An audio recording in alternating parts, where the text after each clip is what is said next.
के मेहमान। सिमर की सास की सारी जिंदगी किराए के मकान में ही बीती, लेकिन जब बेटा कमाने लायक हुआ तो उसने अपना बड़ा मकान बनाया। क्या है माँ, इतनी लंबी लिस्ट मेहमानों की? गृह प्रवेश है सिर्फ, शादी में तो तुमने इन लोगों को बुलाया ही था ना। अरे बेटा, तुम्हारे पिता और मैंने तो सारा जीवन घर नहीं बनाया, ये सोचकर कि पैसा घर में लगा देंगे तो तुझे कहाँ से पढ़ाएंगे। अब बेटा, घर जैसी खुशी में मैं उन लोगों को कैसे भूल जाऊं जिन लोगों के साथ मैंने पूरा जीवन काटा। तभी वहाँ बहू आ जाती है। क्या माँ जी, कैसी बात कर रही है? बुआ जी, चाची जी, उनकी बेटियाँ, ससुराल वाले सभी तो आ रहे हैं। मैंने उनकी लिस्ट सुमन से पूछकर तैयार कर ली है। हाँ बेटा, ये लोग तो रिश्तेदार हैं, इन लोगों को तो बुलाना ही है, लेकिन जिन लोगों के साथ मैं किराए के मकानों में रही, वो मकान मालिक, वो पड़ोसी, उन्हें कैसे भूल सकती हूँ। हाँ, लेकिन वो नीलम आंटी को तो मत बुलाना, बड़ा ही लो स्टैंडर्ड साउंड करती है वो। हाँ माँ, और वो किरण को भी। उनका पति और बेटा खाते कितना है? और नहीं तो क्या, शादी में भी 2000 रुपए वाली प्लेट में दनादन खा रहे थे। माँ कुछ नहीं बोलती, कमरे में चली जाती है। तुम्हारी माँ के तो चोचले ही अलग है, न जाने लोगों को क्या बताना चाहती है। अरे आस पड़ोस को तो ऐसे पूछ रही है जैसे कि रिश्तेदार। हाँ, जानता हूँ माँ को, वो किसी से जुड़ती है तो दिल से जुड़ती है। वैसे बात करता हूँ उससे। सभी अपने अपने काम में लग जाते हैं। सास को नींद आ जाती है और वो सो जाती है। लग रहा है कि गुस्सा होकर सो गई। कपड़े भी अपने बाहर फेंक कर गई है। बहू है ना, नौकरानी जैसी, कर लेगी काम। बड़बड़ करती बहू सास के कमरे में जाती है और कपड़ों को उनकी अलमारी में रखती है कि तभी उसके हाथ में एक एल्बम और कुछ खत लगते हैं। अरे ये क्या है? बहू एल्बम देखती है जहाँ नीलम आंटी और सास के साथ छोटा सा उसका सुमन खड़ा होता है। इनके बचपन की फोटो। वो सारी फोटो देखकर जब खत को खोलती है तो वो किरण का होता है। बहू खत पढ़ने लगती है। खत में लिखा होता है, तू पैसे की चिंता न कर, सुमन की पढ़ाई में कोई कमी ना हो, हम पड़ोसी नहीं बहने हैं। तभी सास जग जाती है। अरे बहू, क्या हुआ? कुछ चाहिए था क्या? बहू बात घुमा देती है। माँ जी, वो इनकी फोटो देख रही थी नीलम आंटी के साथ। कितनी सुंदर लग रही है ना आंटी? दिखा तो जरा फोटो। बहू सास को फोटो देती है। सास फोटो देखकर कहती है, याद आता है, तेरे ससुर जी तो थे नहीं, काम के लिए 10 दिनों के लिए शहर से बाहर गए थे। जब बेटा होने वाला था तब नीलम आंटी और अरुण अंकल ही थे। आंटी बेचारी रात भर मेरे साथ बैठी रही तो अंकल भाग भाग कर दवाई का इंतजाम कर रहे थे। बेटे के होने के बाद भी जब तक मैं घर नहीं आई मेरे पास ही रहे। रिश्तेदार तो आए थे मुंडन में 10 दिनों के बाद। बहू सुनकर खुश होती है। तभी नजर खत पर पड़ती है। माँ, ये किरण आंटी को अपने पैसे वापस कर दिए? हाँ, वो भी समझ कैसे कैसे किए मैं ही जानती हूँ।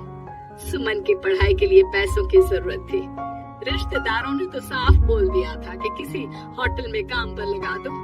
कई लोग बर्तन धोने के साथ पढ़ाई करते हैं, लेकिन किरण आंटी, उन्होंने अपने बुढ़ापे के लिए बचाए हुए पैसों को सुमन की पढ़ाई के लिए दे दिए। यानी कि आज ये जो कुछ भी है वो किरण आंटी के कारण ही ना?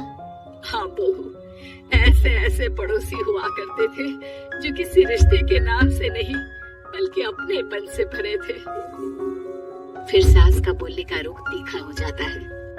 और फिर भी देख, सुमन इन लोगों को भी नहीं बुलाने दे रहा है। और मैं बात करती हूँ, ये लोग सिर्फ आएंगे ही नहीं, हम लोगों के साथ रुकेंगे भी घर में, रिश्तेदारों की तरह। सास बहू बेटे से पूछकर एक एक घर जाकर पड़ोसियों को एक दिन रहने का न्योता दिलाते हैं। और फिर वो दिन भी आ जाता है जब घर में गृह प्रवेश होता है। अरे हम लोगों का कमरा कहाँ है? बड़ा कमरा देना हम लोगों को, खुला खुला। सुमन परेशान हो जाता है कि वो क्या करे, कहाँ किसका सामान रखे, कि वहीं किरण पड़ोसन आ जाती है। अरे सुमन, परेशान ना हो बेटा, हमारे कमरे में रख दो उन लोगों का सामान, हम तो तेरी माँ के साथ ड्राइंग रूम में एडजस्ट हो जाएंगे। और हमारा कमरा कहाँ है? सुमन, जरा सामान कमरे में तो रखवा दो। अरे ये क्या, मेरे कमरे में तो सफाई ही नहीं है। अरे बता देती सुमन, हम कहीं और रह लेते। तभी वहाँ नीलम झाड़ू लेकर आ जाती है। अरे बबली दीदी कैसी बात कर रही है, चलिए मैं साफ किए देती हूँ कमरा। वहीं मामी जी भी आ जाती है। अरे सुमन दीदी, सबसे छोटा कमरा हम लोगों को ही देना था क्या? मायके की कोई परवाह नहीं है। वो मामी जी, किरण आंटी और नीलम आंटी की फैमिली एक ही कमरे में है ना, तो इसलिए आप और मामा दो ही तो लोग हैं। तो मामी तो बहू के मुंह से ये बात सुनकर गुस्से से लाल पीली हो जाती है। अरे वाह जी वाह, बहू की जुबान तो देखो कितना बोल रही है। इतना बोलने वाली बहुएं भी होती है क्या? अरे रहने दो, जब मेरी बहन ने ही मेरे बारे में नहीं सोचा तो किसी और से क्या उम्मीद करें। दोनों सामान पैक करके घर से निकल ही रहे होते हैं कि नीलम आ जाती है। अरे राकेश भैया, मैं भी सुमन की तरह ही तो हूँ। आप तो हम लोगों को इतने साल से जानते हैं। हाँ, तुम लोग तो मेरी बहन से चिपकी रही गोंद की तरह। खैर कोई बात नहीं, रहो बड़े कमरे में। तभी अरुण वहाँ आ जाता है, जो नीलम का पति है। अरे भाई साहब, थोड़ा तो वक्त दीजिए, हम सारे छोटे कमरे में शिफ्ट हो रहे हैं। सारे पड़ोसी छोटे कमरे में चले जाते हैं और मामा मामी बड़े कमरे में। बहू चाची के कमरे से बाहर निकल रही होती है कि देखो कैसे बड़ा मकान बनाकर इतरा रही है। अरे जब हम लोगों ने कहा था कि घर बनवा लो, तब तो लड़के को पढ़ाने की पड़ी थी। इतना पैसा रखी थी, महंगे कॉलेज में पढ़ाया, तब बात मानी होती तो सस्ते में मकान बन जाता। बहू आगे जाती है, जहाँ दोनों पड़ोसन भी आपस में बात कर रही थी। मानना पड़ेगा सुमन को, बहुत ही समझदारी के साथ चली। बच्चों की जिम्मेदारी को सबसे ऊपर रखा, रिश्तेदारों के साथ भी पूरा निभाया। नहीं तो आजकल के रिश्तेदार।